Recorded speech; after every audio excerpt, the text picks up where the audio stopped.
2026 upat ra ni kapunto, di ra ta kayo magabian ani. No? So, una nga atong makita, parang mahumanday ang taani, Psalms 18 verse number 30. The framework for 2026. Nindot ang atong kinabuhi karong tuiga nga moabot makasunod sa frame. No? Mabutang sa frame ang ato ang kinabuhi karong 2026. No, daghan ta gipasalamatan sa kaayo sa Ginoo, sa pailob sa Ginoo, sa grasya sa Ginoo. Una nga atong makita, niingon ang Bible sa verse nga makita nato sa Psalms 18 verse 30. Tanawa sa Salmo 18:30. As for God, His way is perfect. The word of the Lord is tried. He is a buckler to all those that trust in Him. So una nga atong makita din our life must be framed by God's way. Kay giingon sa Bible, as for God, His way is perfect.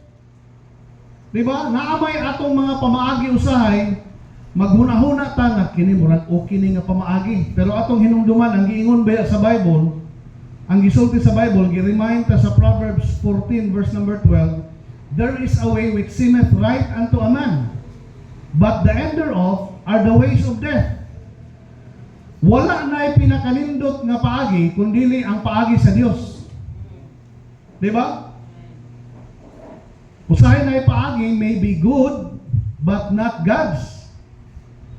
Importante kayo nga atong masabtan ang atong kinabuhi, nindot nga masulod diha sa God's way. Amen? Kung naaman tayo mga gihimo, naaman tayo mga decision, mga plano, nindot nga masunod diha, pamaagi ba ni sa Dios? Kay usahay, naay mga negosyo nga moabot, pastor, nindot ni, unana, Brad, nindot ni nga negosyo, unana. Unsa man ni nga negosyo? Ang pangutana, paagi ba na sa Ginoo? Buy and sell ni pastor, buy and sell. O okay na. Bayabas og sili di ay, ang iyang ibaligya, buy and sell. Okay ni. Unsa man yung negosyo? Shabu. Uy, bad man na. Madakpan ta. Dili man yung illegal nga shabu. Syakoy o budbud. Oh, pwede na sa eskwelahan, tinda ka shabu. Syakoy o budbud. Oh. Usahay baya na ay mga opportunity nga usahay makaingon ta okay ni. Pero pangutano nato, pamaagi ba ni sa Dios? Kay kung musipyat na ba ta, wala ka ba laing mag-antos sa consequences? We are free to choose, but we are not free of the consequences of our wrong choices. Mo nang importante, karong tuig nga moabot 2026, no, katapusan, mulabang naman lang ta karong Miyerkules, matapos naman eh. Nindot nga karong tuig nga sudlo nako 2026, ang atong kinabuhi masulod diha sa frame. Una nga kanto, kinahanglan masunod ang atong kinabuhi. Our life must be framed by God's way. Asa man nato makita ang God's way, asa man nato gikinahanglan madunggan ang God's way. Naagiingon sa Psalm 77 verse number 13. Unahon sa nato ang Psalms 27 verse 11. Psalms 27 verse 11. Niingon ang Bible, niingon ang salmista, teach me thy way, O Lord, and lead me in the plain path because of my enemies. Ang nindot kayo nga kasing-kasing nga kinaiya kanang moingon ba sa Ginoo, Lord, tudloi ko sa imong dalan. Mo na nindot nga attitude kanang magpatudlo ba? Amen? Usa sa nindot nga kinaiya kanang teachable spirit. Dili kay kanang murag magpaasta ba nga kahibaw sa tanan. Nabay ka ng kinaiya nga ingon na tudloan mo, Brad, ingon ani ay sayo naman ko ana. Nay mga tao nga bulastog ba? Bisag wa koy kahibaw, magpakaron ingon nga kahibaw mo ka ana pagkahuman iyang ikuan. Ingon ani ni Brad, ay kahibaw naman ko ana. Gitrabaho niya. Nya gisaksak ni buto. Ingin bitaw ka na ko ingon ani. Kuan-kuan ka nga kahibaw katanawa nabungkag na nona. Oh. Nindot tong naatay kinaiya nga magpatudlo. Ug mauni nga kinaiya nga mudagan ngadto sa maayong kinabuhi. Kana magpatudlo ingon si David, oh, teach me thy way, O Lord, and lead me in the plain path because of mine enemies. Unya asa man na nindot na may daghang mga pagtudlo, naman tayo daghang lugar nga makatunan, asa ta makakaton, pero pinakanindot nga makatunan nato ang paagi sa Dios naa sa Psalm 77:13. Tanawa, asa nato ni makatunan ang pamaagi nga iyaha sa Ginoo. Kay perfect ang way sa Ginoo. Amen? Gisulti na sa Bible, dapat ang atong kinabuhi ma-frame diha sa God's way. Psalm 77:13. Niingon ang pulong sa Ginoo sa Salmo 77:13. Thy way, O God, asa kuno ang way sa Ginoo? Thy way, O God, is in the sanctuary. Who is so great a God as our God? Ang atong nasabtan, ang suwang sanctuary kaniadto sa atong panahon karon sa church na siya. Asa na to makatunan ang paagi sa Dios naa diri sa simbahan. Giwali sa pastor, gitudlo gikan sa pulong sa Dios, ang atong kinabuhi nindot nga masulod diha sa paagi sa Ginoo. Amen. Karon nga tuig ang framework sa Ginoo for 2026. Our life must be framed by God's way. Naay atong pamaagi pero nindot nga musabmitan ta sa pamaagi sa Dios kay perfect ang paagi sa Dios. Amen. Ikaduha, kay God's way is the best way, di ba? Naikanta na. God's way is the best way. Di naman na nimo malalis. Why makalabaw sa Dios? Nay bata bitaw naglalis sa mga bata. Nay mga bata ba nag-istorya sila, nag-away sila. Yan siya. Ayun, kamo ni kuya. Yung puto yung sa kabata. Kamo ni kuya. Sila ni Papa be. Yan na yung mga bata, kanang away nga bata ba? Yan, ningong puto yung sa kabata. Sila ni Papa. Sila ni Lolo be. Mga anak to yung sa kabata. Wa na may lang nahuna-una sa isa kabata. Sila ni Jesus be. Wa na surrender na dito kay Ginoo na may gimension atong isa. Ang isa lolo, uncle. Ingon to isa kabata wala man siya nahununan. Sila ni Jesus be. Si Ginoo be. Wa lagi makalabaw si Ginoo. Mao nang kita nindot ang atong kinabuhi diha sa God's way masulod. Amen.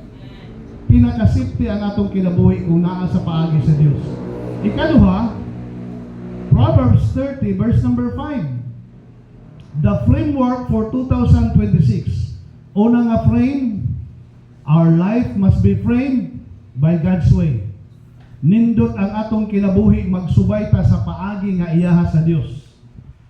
Tanaw sa Proverbs 30 verse number 5. Every word of God is pure. He is a shield unto them that put their trust in Him. Ikaduha nga frame, our life must be framed by God's word. Nindot ang atong subayon, God's way.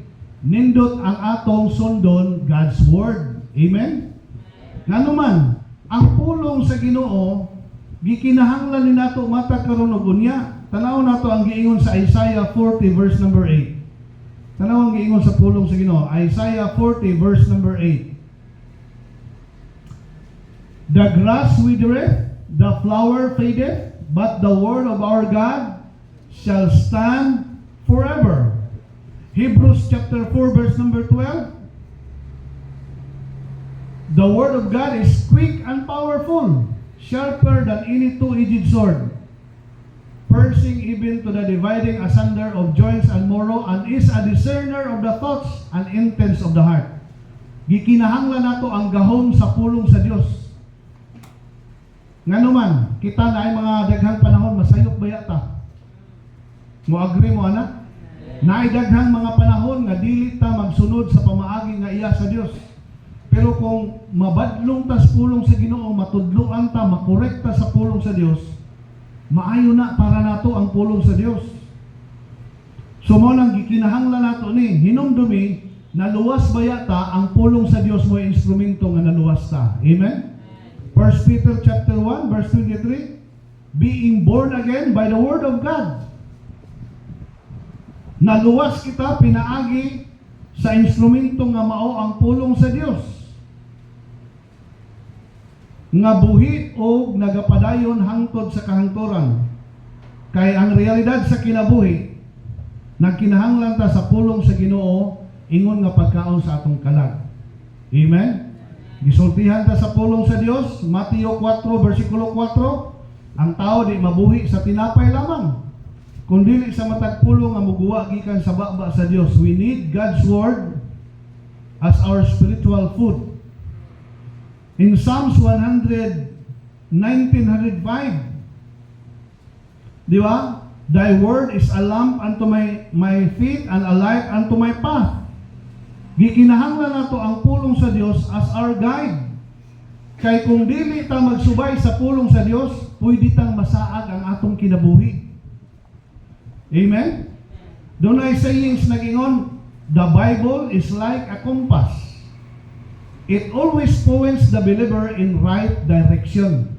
Amen. Kanang mga mananagat nga mawala, kung naana sila'y kumpas, dili na sila magproblema.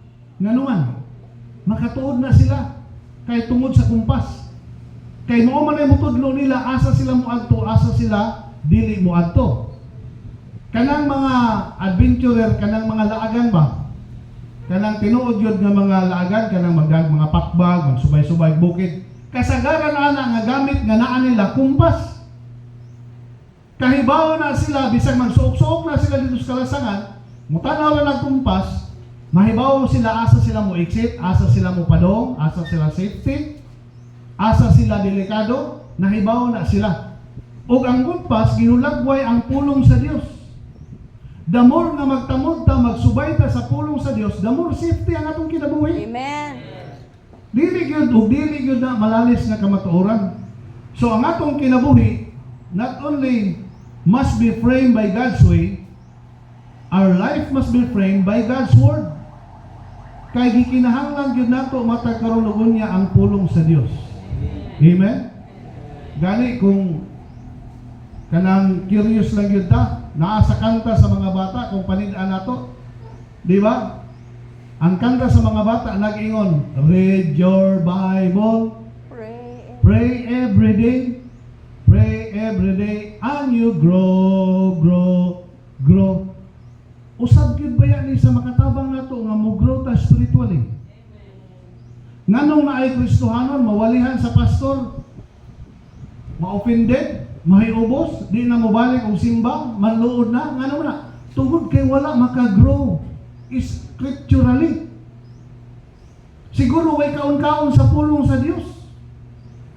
Mauna ang atong framework karon nga tuig nindot ang atong kinabuhi ma-frame sa God's way, ma-frame ang atong kinabuhi sa God's word. Unya ikatulo na ta kay hapit nang matapos, lain na mo siguro tinanawan, murag katugon na mo bagan ani. Amen? Ephesians 5:17. Ephesians 5:17. Ang ikatulo nga linya sa frame. So unsa ganitong una? Ang framework nato karon nga tuig 2006, our life must be framed by God's way. Ikaduha, our life must be framed by God's word. Ikatulo, dirita sa Ephesians 5:17. Dungano nato sa pagbasa para makatabang nga di ta makatulog. Sige, basahon nato. Ready? Wherefore, be ye not unwise, but understanding what the will of the Lord is. Ingon pa sa Bisaya, unta dili ta magbinulok. Murag hait ra man kay nga pagkasulti, no? Unta dili magbinulok, unta dili ta magkakulang sa kahibalo. Murag ana, murag di ra kaayo. Murag bukat ra man kay nang dili ta magbinulok, murag sakit ra kaayo ba? Unta dili ta kanang walay kaalam, kun dili sabton unsa ang kabubuton sa Dios. Kay ang kabubuton sa Dios importante pud ni sa atong kinabuhi. Karong tuig nga atong atubangon 2026, nindot nga masulod ang atong kinabuhi ma-frame ang atong kinabuhi, our life must be framed by God's will. Naaman tay mga plano, mga desisyon nga gihuna-huna nga buhaton karong sunod tuig, ang question mao ni, is it God's will? Kabubuton ba na sa Ginoo? Gi-remind ta sa book of James nga nag-ingon diha ang Bible nga kinahanglan magnegosyo ta dito, buy and sell. Di ba? Nang nag-ingon sa book of James chapter 4. Unya unsa may ingon sa nagsulat ni ana, dapat mo ingon ta na kini kabubuton ba sa Dios? James chapter 4, tanaw lang nato ang giingon sa Bible. James chapter 4 verse number 13, magsugod ta sa 13.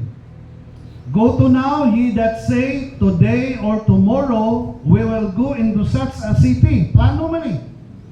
Muadto mi dito sa siyudad kay pangit diri sa sibagat, bukid. O na, nindot imong plano.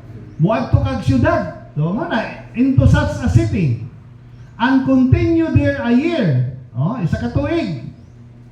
Unya unsay plano niya? Buy and sell, mag-business. Oy nindot din. And get gain, makaginansya. Ingon ang Bible, whereas you know not what shall be on the morrow, for what is your life? It is even a vapor that appeareth for a little time and then vanisheth away. Pero naisumpay, verse 15. For that ye ought to say, unta mo ingunta, if the Lord will. Dapat dili ta maglahos-lahos, usahay na arabay mga plano nato nga kalit kaayo. Kamatikod mo, usahay natin mga plano nga kalit kaayo. Pare ba itong usa kayang people nga apurado yung kaayo, Pastor Jing? Ingon yun siya pastor, nga pastor, magminyo na ko. Niingon ang pastor, Brad, iampo sa tani kay dili ba yan na basta-basta nga desisyon imuhang gisulti. Niingon man yun nga, pastor, kabubuton lagi nis Ginoo. Niingon ang pastor, ikaw, basta kaya nga ako sa imo unta, paano iampo sa ninato kung kabubuton mas Ginoo. Niyo siya nga, ni-insister yun siya nga, wala lagi ni pastor kay kabubuton mas Ginoo. Siya rin niingon. So, tuod, namisita siya. Pagkanto rito pamisita, pagkasunod si Mana, nibalik. Oh, nga, kamusta imong plano? Ang kabubuton sa Ginoo ni mo sa man. Pastor, di madayon pastor. Nga naman. Na pag pamisita na ako dito sa iyang ginikanan, nakita na ako iyang mama. Mas gwapa pa man iyang mama. So na-discourage siya. Hindi ingon ang pastor, giingnan bitaw ka nako nga ayaw pagdali-dali, iampo sa na nato. Moingon jud ka nga kabubuton sa Ginoo. Nga wa madayon kay pagtanaw kuno niya sa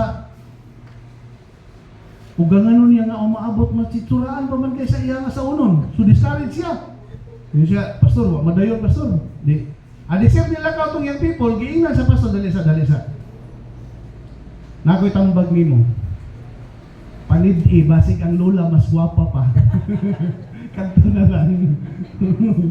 Usahay ka ng plano ba nga dali-dali, ayaw kalimot nga kita ingon nga mga anak sa Dios, mag-agad yun ta kanunay sa kabubuton sa Dios. Ang nindot nga kinabuhi kanang naa sa sentro sa kabubuton sa Dios. Kakuan mo sa kanang sayings nga nag-ingon, when you are in the center of the will of God, the whole universe will work for you. Amen. When you are in the center of the will of God. When you are outside of the will of God, the whole universe will work against you. So asa man ka, ang safety nga kinabuhi, kanang naa ka sa sentro sa kabubuton sa Dios.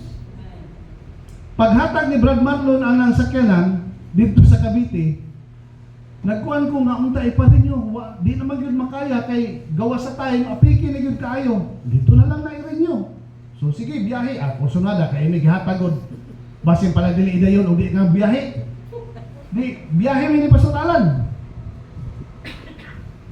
Gikan sa Cavite, hangtod ni tabuk may diri sa kuan, hangtod ni tabuk. Pag-abot diri sa atong lugar, diri sa Tubay, diha sa Dunya Rosario, 2 HPG, naka-uniforme dito sa kilid. Di, hunong mi. Ginagos Pastor Alan, wa ta madakpi dito sa Luzon, sa Visayas, basig diri ta sa atong lugar, madakpan ta ni ron. Iya kay wa pala ba may nakapalinyo. Ini karon hunong nami. Sige kung huna-huna sao din nato. Ang akong nauna-unaan, ang pag-umangkon ako nga pulis nga naa na-assign diha sa airport, magulang ni Ma'am Melanie ba, asawa ni Pastor Kusari. Pag-umangkon man ako, naa namin, niabot namin diriba, naa namin sa crossing sa Tubay. Naa may HPG, madakpan ni Aniwa para ba ni Marinyo. Kinigihatag nga pick up ni Marlon. Ningon siya, Col, hangyo alang, hangyo istoryahan lang. Nga mo ni ana i-explain lang. Nga sir kanang ano sir, wa pa ni Marinyo sir, gikan sa Luzon gihatag mo gud sa ako. Giingnan dayon ko nga asa may papeles nga gihatag na sa imo. Nawa man. Patawagan ang pagmangkot. Ay, karatol-ratol kog dial oy sa akong cellphone. Pag kuang gyud nga ni ring na akong cellphone. Wala kong video, giuna kong video, be. Na si Sir B mag-istorya daw sa imo. Pag ana gyud sa video, ana dayon tong hipi sa SPG. Classmate, swerte yun ng imong uncle, kaya ako'y nagbantay dire. Hanga siya, hulog na ako, hala classmate din niya. Ay, bakain ko, salamat yun kay classmate di ay. Nga, pasensyahin na lang akong uncle kay, kuhaan maguna, pastor niya. Kaya akong gingnan sir, dire na yun among plano iparinyo, tungod kay nature sa akong trabaho. Sabado man to, muuli magyud ko sir, kay simba man pagkaugma. Gingnan ko niya, gana niya akong abaga sa hipi nga. Iparinyo gyud na pastor ha kay delikado man gud nang imuhang kuan ug dili mo makarinyo kay makadisgrasya kay ngunani sir nagwali ba ya mis pagtuman sa balaod kami sir maningkamot gyud may makatuman mi ana. So mao to pagkasunod semana narinyo na nako nakalabang nako ato nga wa na mi madakpi. Pagkasunod semana kay muadto naman pud mis akong nakita ba kung naa ka sa kabubuton sa Dios mo ni ang point. Kung naa ka sa kabubuton sa Dios, bisan pag naay problema, ipalusot gihapon ka sa Ginoo. Bisan pag naay kakulian, tagaan gihapon kag pamaagi sa Ginoo. Ako gud nakulbaan ko kanto, agoy dakpan na gyud ni ron ba. Pero niingon man gyud siya, i-consider tani kay sa kuan man ini para wala ko nagdugay oy, ditso permira. Wala ga ditso. Unsa pailanganan.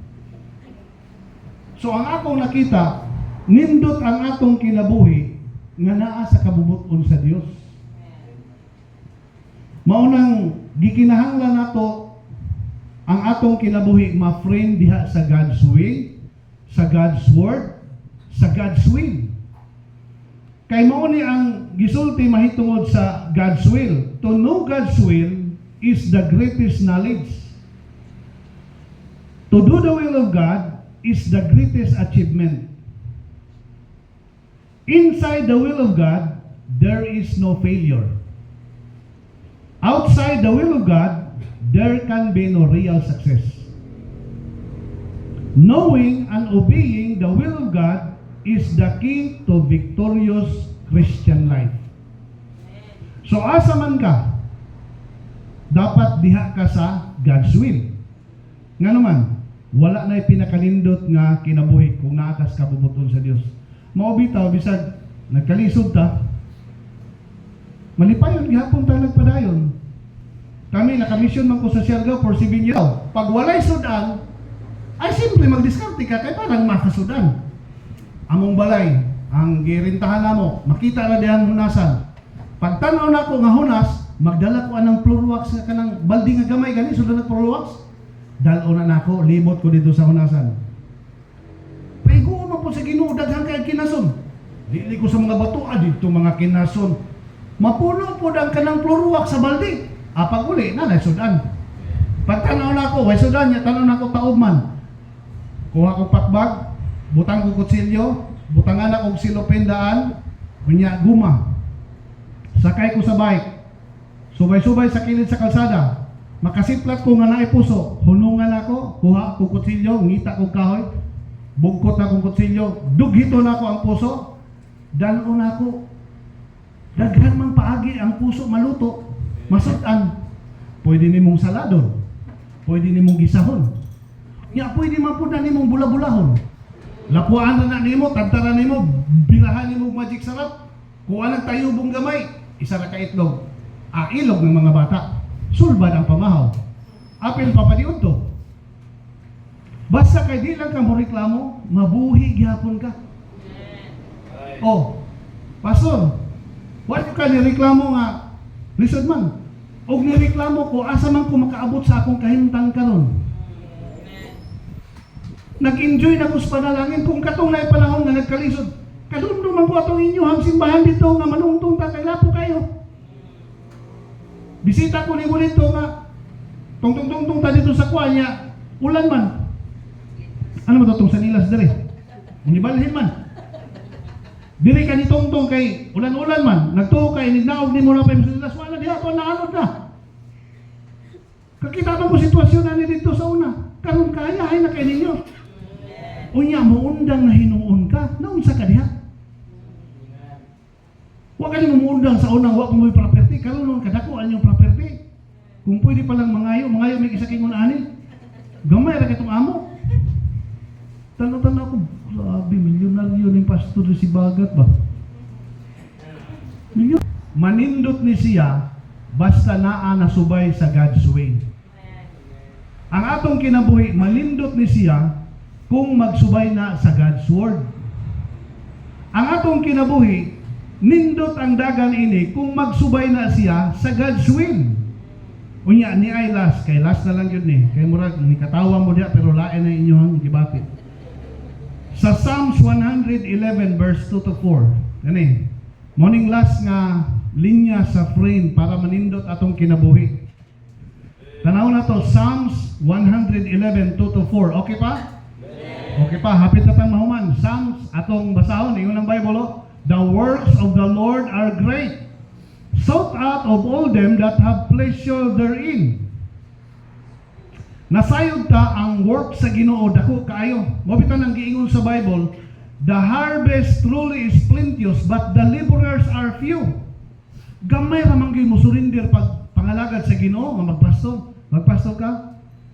Ayo na kay Bright nagmat, engineer.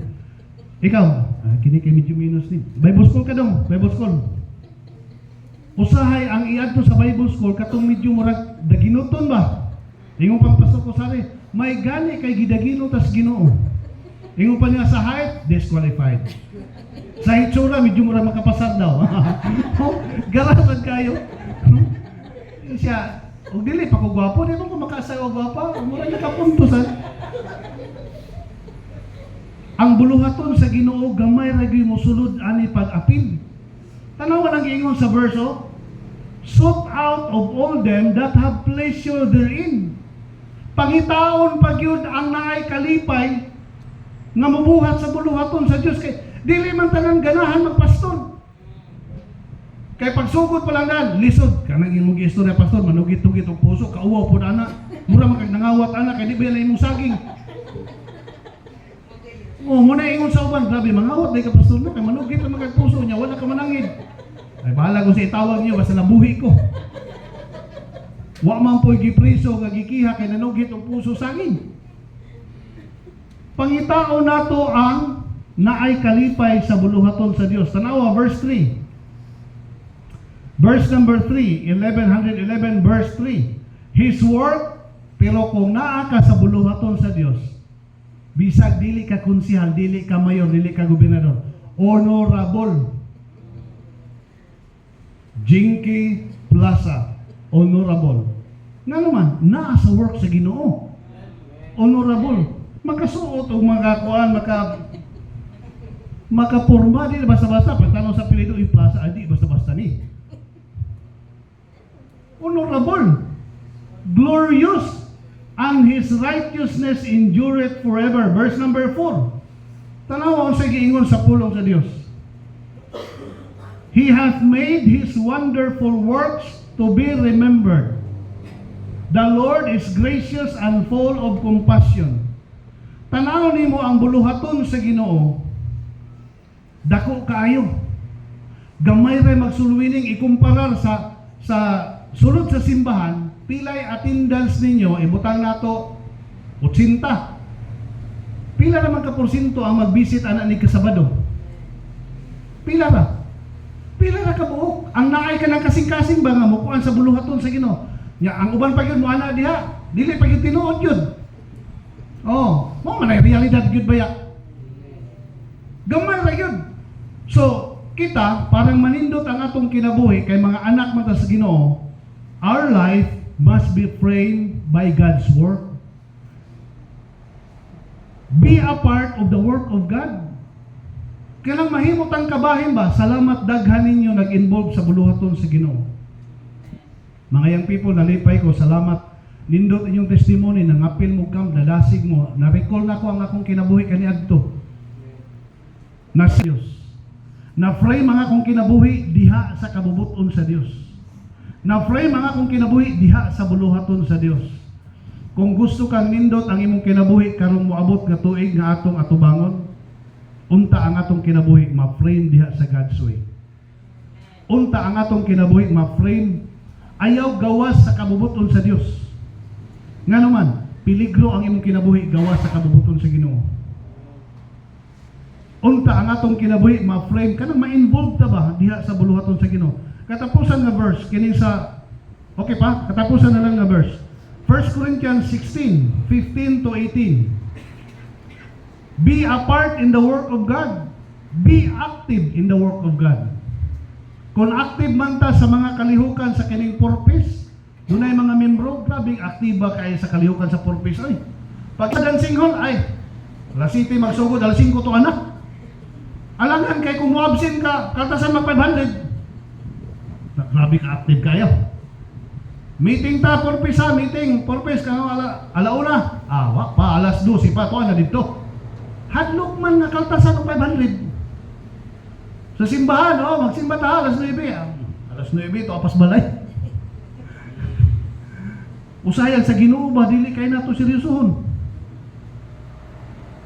Tanawan ni sa unang Korinto, I beseech you, brethren, ye know the house of Stephanas, that is the first fruits of Achaia, and that they have addicted themselves to the ministry of God.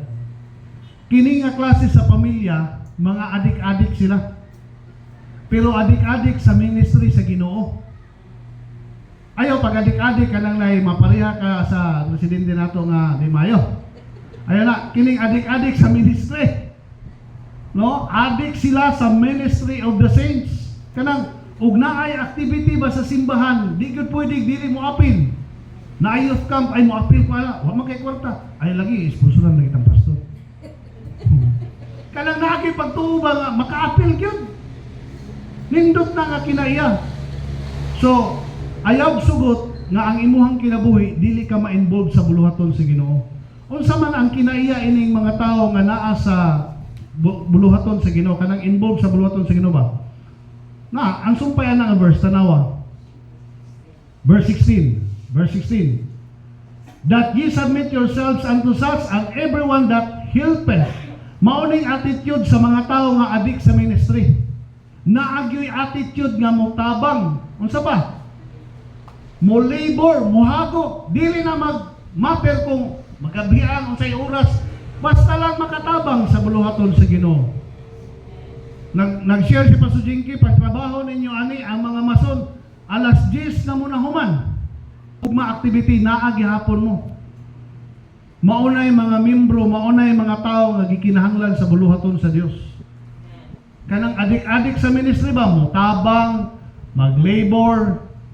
Talawa, napa sa verse 17, 18 na taman. Verse 17, I am glad of the coming of the Stephanas and Fortunatus and Achaicus, for that which was lacking on your part, they have supplied. Kining mga klaseng membro ba? Kining attitude ba nga? Kahibaw makakita sa panginahanglan o kakulangon sa buluhaton sa Dios. Pastor, murag kinahanglan yun nato ni nga ma-aircon, pastor ba? Ingon ani. Ingon ana. Kanang na mga membro nga ingon ana ba? Na initiative. Pastor, murag kinahanglan nato nga money muna. Kanang may unana gani nga mga membro, gikinahanglan na sa buluhaton sa Dios. Kanang naay panghuna-huna ba nga aron magaan-gaan ang buluhaton sa Dios. Ingon pa ni Marlon, Pastor, unsa may imong service nga gyud mga membro nga naay kasing-kasing nga mutabang para magaan ang buluhaton sa Dios. Naot ang atong kinabuhi ma-frame diha sa God's way. Amen? Atong kinabuhi unta ma-frame diha sa God's word. Karon nga tuig nga atong atubangon, unta ma-frame ang atong kinabuhi diha sa God's will. Ug ayaw kalimot, dapat ma-involve ta ang atong kinabuhi diha sa God's work. Kay kung dili ka mo participate sa buluhaton sa Ginoo, posible kung di ka magpagamit sa Ginoo, gamiton ba ka siyawa? Nya anak ka sa Ginoo, nya di ka magpagamit sa Ginoo, posible gamiton jud ka siyawa. So puslan mga nidawat ba ka sa Ginoo, hala involved ka sa buluhaton sa Ginoo. Amen? Salamat nga wala niyo pasagdi si Pastor Jinky diri sa buluhaton sa Sibagat. Hinaot magpadayon ta, mangalagad ta sa sunod tuig. Amen?